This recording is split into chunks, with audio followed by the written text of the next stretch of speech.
बांसिन संख्या लानानै देरहाब्लाबो जोङो जायनाखि लकेलनि पार्टी बे लकेलनि पार्टीखौ जों गारनानै सरकार दाया 1987 आव जेलाना सेकेन्ड मार्चआव जेलाना उपेन्द्रआ प्रथम आन्दलन खालामजेनो अब्ला जों फुरा बे समाव जोङो एकदम ओंखारग्राखा जोङो बे समाव सेंग्रा देरफुनाय दङखौबो नों गाज्रि बुंनो हाया बेबो माखासे डेभेलपमेन्ट मावबाय नङा गियानि सोरां मोनसे थांखि सुपार 50 बानायदों बेफोरनि थाखाय मोजां जादों दा 15 बोसोराव जोंहा एकदम माने गोरलै अबस्थामोन नङा होमबा नेसेल अबस्थायाव दं दा बे अबस्थायाव थानायखाय जोङो हाग्रामा सारा जिर'निफ्राय बियो बोखाङै गोजौ लेभेलाव लाबोनो हादों आरो बेखौ बाहायनानै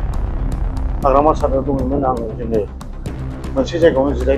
जिरायनानै जोङो सानैजों ओरैनो जिहेतु रायलायबाय आंनो थांनानै रायलायबाय थारमाने बिथाङा आंनि सासे गुरु आं बिथांनि अननायावनो आङो DMबो जाखांबाय MCबो जाखांबाय हयथ' आंहा बेखौ सनमान होनाया आंनि दायित्व। बे समाव जोङो सावरायनो नागिरदों राजखान्थि बिथिंखौ लानानै जिहेतु बिटिसि बिसायख'थिनि 2025 मायथाइनि सेप्तेम्बर दानाव बिटिसि बिसायख'थि जानो थांगासिनो दङ ओंखायनो बे समाव राजिब ब्रह्म मानगोनां MCLA बिथांजों जोङो नैबे समाव सावरायनो नागिरदों जिहेतु बिथाङा थांनाय 15 बोसोराव खेबथाम आरो नैबे 2020 मायथाइयावबो बिथाङा MCLA महरै देरहानो हादों दा ओंखायनो बे समाव बिथांनिफ्राय जोङो माखासे खोथा मोनथिनो नाजागोन जिहेतु फैबाय थानाय समाव BJP राजखान्थि हान्जाया बोरैहाय बिटिसि इलेक्सनखौ गेलेनो नागिरदों बिनि सायाव जों मोनथिनो नाजागोन ओंखायनो बे समाव गिबियावनो मानगोनां सार बिथांखौ जोङो बड'लेण्ड टाइम्सआव बरायग्रोबाय बे समाव जोङो मोनथिनो नाजागोन सारनिफ्राय जिहेतु बिटिसि बिसायख'थिया फैगासिनो दङ आसामनि गिबि मन्त्रि डक्टर हेमन्त बिश्व शर्मा बिथाङा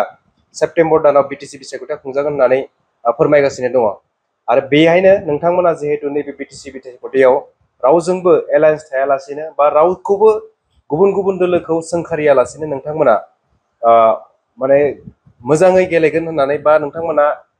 40टा बियावबाबो गेलेनायनि बाथ्रा बुंगासिनो दङ दा ओंखायनो नैबे समाव BJP राजखान्थि हान्जा हिसाबै क'क्राझार जिल्लाजों लोगोसे गुबुन गुबुन जिल्लायाव नोंथांमोना बोरैहाय खामानि मावगासिनो दङ गिबियाव नोंथांमोननि बड'लेण्ड टाइम्स निउसखौ आङो फरायबाय दा बाथ्राया जाहैबाय नंगौ नोंथां सोंनाय बादि जोंहा आसामनि मानगोनां CM सारा बुंदों जोङो आलादा आलादा गोलैयो खिन्थु जोङो देरहाब्लाबो बांसिन संख्या लानानै देरहाब्लाबो जोङो जायनाखि लकेलनि पार्टी बे लकेलनि पार्टीखौ जों गारनानै सरकार दाया जों जेब्लायबो सापर्ट होगोन बे खोथाखौ बुंदों बे खोथा सैथो हयथ' नोंथांमोनहाबो खोनाखादों दा जोंहा मानव गेदेर जोंना दिलीप सुखिया सार आरो CM सार बुंनाय बायदि दा जोंहा 40टा समस्ति दं बिटिसिआव दा बेनि गेजेराव जोंना अलरेडि प्रबारिबो फाथायहरबाय नाथाय मोननै सिटखौ जोंहा प्रबारि फाथायाखै जिथु दानि थानाय मानव गेदेर मानगोनां प्रमद बिथांनि सिटआव जोङो गेलेनायनि खोथाखौ रायखाङाखै दिनैसिमबो टिकेटबो होनाय नङा होननानै बुंदों आरो मानव गेदेर मानगोनां हाग्रामा सारनि जायगायावबो प्रबारि फाथायाखै जितु बे मोननै जायगायाव जोंना BJPआ गेलेनाय नङा बे खाथां दा ओंखायनो दाखालि मिटिं जाखांबाय खेबसे बे मिटिङाव बुंदों जोङो ओरैनो जानला मोनला गेलेबानो जानाय नङा मानो होनोब्ला जों देरहाथारनांगोन ओंखायनो बे असिलाखौ लानानैनो जोंहा मानगोनां मानव गेदेर अशक सिंघाल सारा जोंनि बे हयथ' क'क्राझार डिस्ट्रिक्टनि इलेक्सननि बे बिटिसि इलेक्सननि बिथाङा इनचार्ज बिथाङा 22 तारिखआव फैनायनि खोथा बुंदों बिथाङा बबे जायगायाव 12टा सिटआव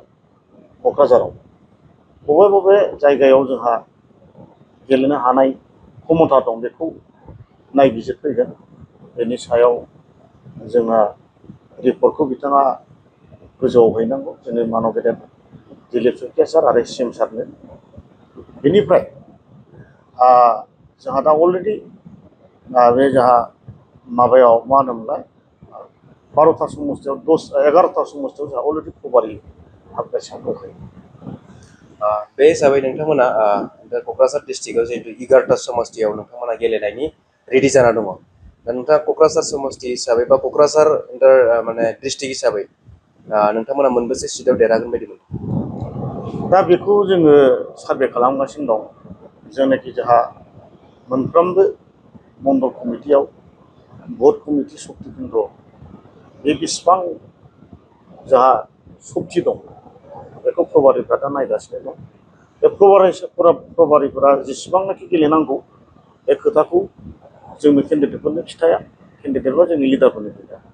जेब्लाना बिथांमोना नायबिजिरना मोनगोन जे 11टायावबो 11टा जुदि गेलेनो हानाय जुदि क्षमता दङब्ला बेखौ गेलेनायनि बेबस्थाखौ लागोन होननानै बुङो। मोनसे खोथाखौ मिथिबावनो लुगैबाय जिहेतु नोंथाङा थांनाय 2020 मायथाइयाव जिहेतु BPF-नि राजखान्थि हान्जानि जानानै नोंथाङा MCLA हिसाबै देरहादोंमोन। नैबे समाव जिहेतु नोंथाङा BJP हिसाबै गेलेगोन। दा बे हिसाबै नोंथांनि जितु बनरगाव समस्ति 9 नं बनरगाव समस्ति बियो बोरैहाय जाना दङ जे नोंथाङा BJP-आव हाबनायनि उनाव नोंथांनि जितु रायजो राजानि अनसायनाय नोंनि सायाव दा बियो बांसिननाय बायदि मोनदों ना एसे खमायनाय बायदि मोनदों? आं दिनै थारमाने आं गोबाव सम BJP-आव हाबनाया 4 बोसोर जाबाय। नाथाय गेजेर खन्द'आव आङो सानदोंमोन जे आं माने गेलेला। एसे थाखोनि उनाव सिन्था खालामफिनबाय जे बयबो बुंबाय जे गेलेफिनथारनांगौ। बे हिसाबै आङो सिगाङाव हाबनाय जायाखैमोन। उनाव आङो 1 बोसोरनि सिगांनिफ्राय आङो साफ्रोमबो रायजो राजाफोरजों आं सावरायदों आरो गोबां फुराना जोंनि BPF-नि दैदेनगिरिफोर बा वार्कारफोर हार्डक'रनि बिथांमोना आंजों फैनानै गोबाङानो सावरायफैदों। सार नोंथाङा गेलेफिननांगौ, जों मदद होगोन होननायलाय दा आंबो बे असिलाखौ लानानै दिनैहाय आं आवगायगासिनो दं आरो आसा खालामो निस्सय आंजों दिनैहाय गोबां बर'ल' नङा गोबां हारिसाफ्रा आंजों दिनै मदद होफैदों। गोबां संगठनफ्राबो आंजों सिङाव दङ। बिथांमोनानो गेलेथारनांगौ, स्किलखौ जेरैबो लानांगौ होननायलाय दा आं बनरगाव समस्ति हिसाबै आङो दा मानसिफोरनि रायजो राजाफोरनि अननायखौ आङो जोबोद मोजाङै मोनगासिनो दं। बे हिसाबै आं सानदों टिकेटखौ मोनोब्ला आङो 100% देरहागोनखौ आंहा बिसास दं। नोंथांमोना जिहेतु बे समाव मिथिनो लुगैदों आङो नोंथांमोना जिहेतु UPPL BJP नोंथांमोना स्टेटआव आरो नेसनेलाव बा इन्डिया गभर्नमेन्टआव एलायन्स दङ। नाथाय नैबे BTC बिसायख'थियाव जितु जानो गोनां दा बे बिसायख'थियाव नोंथांमोना आलादा आलादा गेलेनो नागिरदों UPPL बा BJP-जों। बिनि जाहोना मा? जाहोनाव जेबो गैया। सिगाङावबो जेलाना 2020 27 जानुवारि जेलाना एकर्ड जादों अब्ला बे समावबो 2020-आव बयबो पार्टियानो आलादा आलादा गेलेखादों। UPPL-आबो आलादा गेलेदों, BPF-आबो आलादा गेलेदों, BJP-आबो आलादा गेलेदों। नाथाय देरहाखांनायनि उनाव सरकारखौ UPPL-जों दानाय जादों। दाबो आं दहाय एसे सिगाङाव बुंनाय बायदि जोङो जों आलादा दाखौनो गेलेगोन। जोङो खिन्थु लकेल पार्टिखौ सोरबा मोनसेखौ लानानै बे सरकारखौ दागोन होननानै जोंहा हाइकमान्डनिफ्राय मोनसे अर्डार दङ, बिथोन हरनाय दंखायो आरो बे हिसाबै जागोन आरो। जिहेतु नोंथांमोना नैबे समाव BJP UPPL जिहेतु दायो BTC-आव गभर्नमेन्ट खुंगासिनो दङ। दा बे हिसाबै UPPL गभर्नमेन्टनि बा नोंथांमोननि जितु एलायन्स गभर्नमेन्ट थांनाय 15 बोसोरनि जितु हाग्रामा महिलारिनि बा BPF-नि जितु सरकार खुंनाय आरो दानि सरकार खुंनाय नोंथाङा बिनि खामानि दामानि जितु मावनाय रायजो राजानिफोरनो माखासे आसुनि होनाय मानाय बिनि मावनाय दांनाया दानि गभर्नमेन्टआ मोजांसिन जादों बायदि मोनो ना आगोलनि जितु 15 बोसोर जितु सरकार खुंनाय बियो सोरनिया बांसिन मोजां जादों होनना सानो नोंथाङा? ना बे बेलायावथ' आंबो सासे BPF जन्मजाजेननायनिफ्राय आंबो सासे वार्कार। ओमफ्राय आं बुंगोन BPF-आ जाहैबाय गोबां जोंना हाग्रामा सारा खामानि मावदों बेखौ आं मावाखै बुंनो हाया। मानो होनोब्ला बिथाङा सासे बेयो जाहैबाय मा होनो बेखौ जोङो ग्रासरुट लेभेलजों जेसेबां संगठननि नेता जेसेबां मा दं बिथाङा मिलिनानै बिथाङा खामखौ मोजां रोखोम मावबोदों 15 बोसोराव। आरो बिथाङा गोबां डेभेलपमेन्टबो खालामदों। बिथांखौ जोङो बुंगोन जेनेबा जोङो मा होनोमोनलाय लकेल मेड आरो ब्रेन्डेड। जोंनि हाग्रामा सारामा लकेल, दा दानि सोलिबाय थानाय सरकारा बेखौ जों बुंनांगोन ब्रेन्डेड। दानि बेलायाव दा बुङोब्ला नंगौ प्रमद बिथाङाबो गोबां आसनिखौ बानायदों बिथाङा नाथाय सिगाङाव जेनाखि इलेक्सननि सिगांफोर खोथा होदोंमोन बिथाङा नाथाय बेखौ मावफुंजोबनो हायाखै नाथाय बिथाङा आं सानदों बिथाङा बांद्राय गोजौ लेभेलाव सिन्था खालामनायाव हयथ' बिथाङा एसे थालांदों आरो दा हाग्रामा साना जाहैबाय बिदि नङा एकदम जायगायावनो बेना जायगानि मानसियानो गिदिर गोलाव जानांगौ जायगायानो डेभेलप जानांगौ बे जिनिसा बिनि गोसोआव दंमोन आरो जिहेथु जोङो बर'फ्रा 17 बोसोर बा 35 बोसोर जों आन्दलन खालामदों 1987 जेलाना 2 मार्चआव जेलाना उपेन्द्रआ प्रथम आन्दलन खालामजेनो अब्ला जों फुरा बे समाव जोङो एकदम ओंखारग्राखा जोङो बे समाव सेंग्रा देरफुनाय बे समनिफ्रायनो जानाखि बे बुंनाय बाथ्रा बादिनो हाग्रामा सारा खामानिखौ मावदोंमोन होनबा प्रमदखौबो नों गाज्रि बुंनो हाया बेबो माखासे डेभेलपमेन्ट मावबाय नङा गियानि सोरां अनसै बिथांखि सुपार 50 बानायदों बेफोरनि थाखाय मोजां जादों गाज्रि नङा दा 15 बोसोराव जोंहा एकदम माने गोरलै अबस्थामोन नङा होमबा नेसेल अबस्थायाव जों दं दा बे अबस्थायाव थानायखाय जोङो हाग्रामा सारा जिर'निफ्राय बियो बोखाङै गोजौ लेभेलाव लाबोनो हादों आरो जों बेखौ बाहायनांगौ दानि मानगोनां प्रमद जोंनि ब्रिटिशनि मानगेदेर CM दानि CM बिथाङा गावनि लाइनाव आं दहाय बुंनाय बादि ब्रेन्डेड लाइनाव बे बांद्राय खारदों नङा होमबा ब्रेन्डेडआ दाम गोसा जायो लकेला दाम खम जायो जिनि बेलायाव नंगौना नङा बे खोथाखौ आं बुंगोन आरो मोनसे खोथाखौ सोंनो लुगैबाय साननैसो सिगां जिहेतु ससियेल मिडियायाव नोंथांमोननि मोनसे फटक नुदोंमोन आथिखालनि BPFनि प्रेसिडेन्ट आग्राबा महिलारि आरो रबिराम ब्रह्म आरो नोंथां साथाम मोनसे जिथु फटक सावगारि गोसारनाय नुबाय थादों दा बे हिसाबै नोंथाङा सिगांनि जिथु दोलो बिनिफ्राय बा आथिखालनि जिथु दाखालि बावैनि जिथु फटक गोसारनायखौ नायोब्ला बे सिगांनि दोलोनि जिथु थानाय बिनि जिथु मावनाय दांनाय बेखौ नोंथाङा बावनो हायाखै नामा बेयाव माबाफोर गुबुन बैठक बेबायदि सावरायफिननाय जादोंमोन ना बेखौ बे जेबो बैठक जायाखै बिदि नङा थारमाने जोंहा मानगोनां रबिराम MLA नि बिमाया थैनाय सारादु दिनमोन हाग्रामा साराबो दंहैयोमोन हाग्रामा सारा दंहैयोमोन जोङो मोनसे जायगायावनो जिरायनानै जोङो सानैजों ओरैनो जिहेतु रायलायबाय आंनो थांनानै रायलायदों थारमाने बिथाङा आंनि सासे गुरु आं बिथांनि अननायावनो आङो EMबो जाखांबाय MCLबो जाखांबाय हयथ' आंहा बेखौ सनमान होनाया आंनि दायित्व आंनि कर्तब्य हिसाबै आङो हाग्रामा सारजों सावरायलायनाय दंबावो आं राजनितिनि जेबो सोमोन्दो गैया दा मोनसे सोंथि खालामबावनो सानबाय जिहेतु हाबाफारिखौ आं फोजोबनो नागिरबाय सावरायनाय हाबाफारिखौ रायजो राजाफोरनि माखासे सोंथि जायो BTCआव BJP बा नेसनेल पार्टिया सरकार दायोब्ला बर' हारिया जायखौ लुगैदोंमोन जायखौ साननानै BTC सृष्टि खालामदोंमोन BTR सृष्टि खालामदों बैफोर खामानिफोरखौ मावफुंनायाव नेसनेल पार्टिया बा जोंनि मुंख्लंफोरखौ जेरैबायदि जोङो दानि BTCनि रिजनेल पार्टि BPFआनो होन BPLआनो होन बायदि बायदि राजखान्थि आफादफोरा खामानि मावो नेसनेल पार्टि हिसाबै गाबोन सबनिया जुदि सरकार दायोब्ला बिथांमोना मावनाय नङा नामा होननानै माखासे सोंथि जायो दा बिनि सायाव मा बुङो ना बेथ' रायजो राजानि खोथा नङा बे जाहैबाय लिडारफोरनि खोथा लिडारफ्रा माने गावसोरखौ मारैहाय देरहानानै गावसोर सासन खालामदों दा नोङो मोनसे खोथाखौ मोजाङै सिन्था खालामनानै नाय जोंनाव 40तासोनि बिथोरावनो 30तायानो ST सिटखा मोनबायाबो माबा बावमानि बर'आबो गेलेनो हायो नंगौना नङा होमब्ला बे 35 बोसोराव जुदि बर'आ गेलेजोबनानै देरहायोब्ला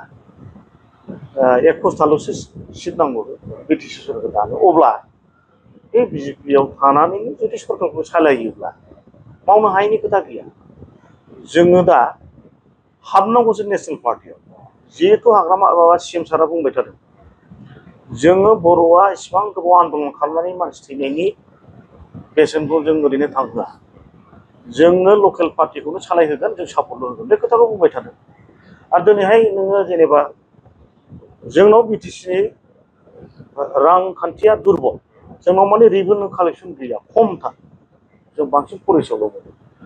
835 कोटिजों जोङो बे 35 लाख मानसिफोरखौ जों सुफुंनो हाया दा जेसेबांथि गिदिर गिदिर लामा दालां जादों बियो आसामनिफ्रायनो थाखा हरजोबनाय आसाम माला जोङो बे बिटिसिनि थाखाजों जों मावनो हाया अब्ला बे बिजेपि सरकार जानायाव मा उसुबिदा दं जों आंनि मथेब्लाथ' गोबां मानसिया जौगानाय जेनेबा बिजेपियाव बारसोमनानैसो जोङो सरकारखौ सालायनांगौ डेभेलप जायैनि खोथा गैया 100% जागोन आं बेखौ दिनै बुङो बियो भुल जोंनि जानाया दा आरो मोनसे खोथाखौ आं खावलायगोन जोंनि मानसिया नेशनेल पार्टियाव थानांगौ कंग्रेसआवबो थानांगौ बिजेपियाव थानांगौ मानो होनबा जोङो गोबां सम आन्दलन खालामनानै गोदोसोनानै जोङो राजनितिक लेभेलाव जोङो नेशनेल पार्टिजों थानो रोङियाव जों बिराद खस्थ' मोनदों हाजारखि नोङो बा नेशनेल पार्टियाव थाया मानो नोङो माबा मोनसे अलखद जायोबा बे हारिनि खोथा बुंखागोन नंगौना नङा अब्ला जों थानांगोन होमबा जोङो अलखद समाव एसेब्लाबो जों हां मोनगोन ओंखायनो जों थानांगौसो आं खावलायो बर' रायजोफ्रा भुल बुजिनो नाङा नेशनेल पार्टिया बिदि नोंखौ जाख्रेबगोन बे नङा जेरै सारा नर्थ इस्टआवनो नोङो बिजेपिजों कार्बि आलं डिमा हासाव बेफोर बेसेबां दिनै दावराव दावसि गैया सालायनानै दंगासिनो दं थिग जोंनावबो बिटिआव बिदियावनो जागोन जोंनावबो जागोन बर'आनो सिफ जाजोबगोन बर'आनो एम जाजोबगोन जुदि रावबो जुदि बिजेपियाव हाबनो गोसो गैयाबा बर'फ्रा दा बेखौथ' बारसिनखागोन ना मालायफ्रा आंनिबा हाबनांगौ बे समाव आङो जोबथा सोंथि मोनसे खालामबावनो सानबाय नोंथांमोना जुदि नैबे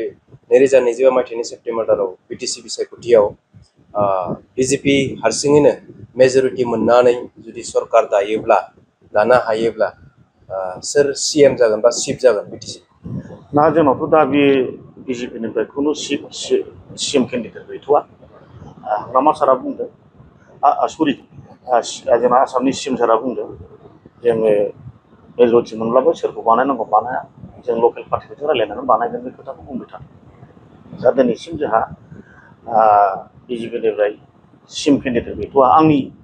बुजिनायाव नुनायाव बिस्वजित दैमारिनि नामखौ खोनाबाय थादों बिटिसिनि चिफ जागोन होनना बयबो सोरबा सोरबा बिथांखौबो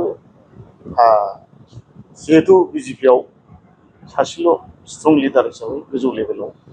बिथाङा दङ हिसाबै बेखौ मानसिफ्रा बयबो बेखौ जानो लुबैदों खोमा नाम लानो खोमा बे आलादा बाथ्रा आरो खिन्थु गोजौ लेभेलनिफ्राय आं खोनायाखै आरो नोंथाङाबो बेबायदि सासे मोजां डिपार्टमेन्टनि बा सासे चिफ डेपुटि चिफ जानायनि सिमां दङ बिटिसि आंहा बिदि जेबो सिमां गैया आं बांद्राय गोजौ लेभेलनिबो मानसि नंखाय आङो गाहाय लेभेलनि बा मिडिल क्लासनि मानसि आरो मिडिल आंहा बिदि जेबो सिमां नुथाय गैया जुदि अननानै जुदि एम होबा लागोन मोजां डिपार्टमेन्ट होबाबो आं खिन्थु चिफ डेपुटि चिफ जानायनि आंहा जेबो सिमां गैया साबायखर थाबाय बिथांनिसिम जोङो सावरायदों बर्नगाव समष्टिनि MCLA राजिब ब्रह्म बिथांजों आरो बिथांजों जोङो नैबे बिटिसि बिसायख'थिखौ लानानै माखासे खोथा सावरायबाय आरो नोंथांमोना बुजिदों जानांगौ निस्सय बिजेपि राजखान्थि हान्जाया नैबे बिटिआर इलेक्सनाव बोरैहाय बाहागो लागोन आरो क'क्राझार जिल्ला हिसाबै बिथांमोना बोरै प्रिपारेसन दङ बिनि सायाव मोनथिबाय आरो आं आसा खालामदों नोंथाङा फैबाय थानाय समाव बा राजिब ब्रह्म हिसाबै फैबाय थानाय समाव